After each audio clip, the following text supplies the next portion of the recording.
سن 11 ہجری میں حضور کا انتقال، اور سن 61 ہجری میں حضور کے نواسے اور جن کے بارے میں حضور نے فرمایا سیدہ شباب اہل الجنہ، حضرت حسین شہید کر دیے گئے۔ یہ عظیم سانحہ کربلا ہے۔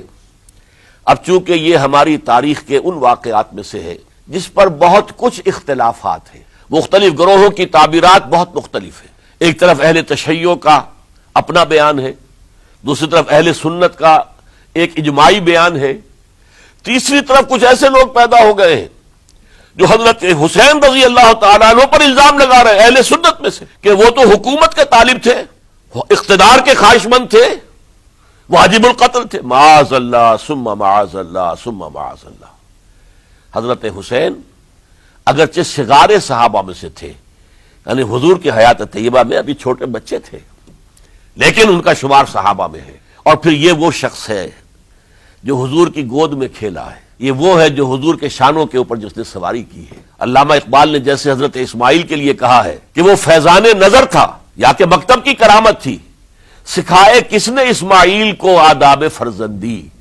ظاہر بات ہے حضرت اسماعیل کسی سکول اور مدرسے دارالعلوم میں پڑھے نہیں تھے کہ وہاں پتہ چلتا کہ والد کا حق کیا ہے۔ یہ فیضان نصر تھا، ابراہیم کی نگاہ کا یہ فیضان تھا کہ بیٹے کے اندر وہ جذبہ پیدا ہوا، وہ فیضان نظر حضرت اسماعیل کو تھا، تو حضور صلی اللہ علیہ وسلم کا فیضان نظر کتنا ہوگا اس کا آپ اندازہ کیجئے۔ یہ کوئی جنگ اقتدار نہیں تھی، معاذ اللہ ثم معاذ اللہ ثم معاذ اللہ، بلکہ انہوں نے اپنا ایک فرض منصبی سمجھا ہے کہ میرے نانا کا لایا ہوا نظام اور اس کے اصول اب ٹوٹ رہے ہیں۔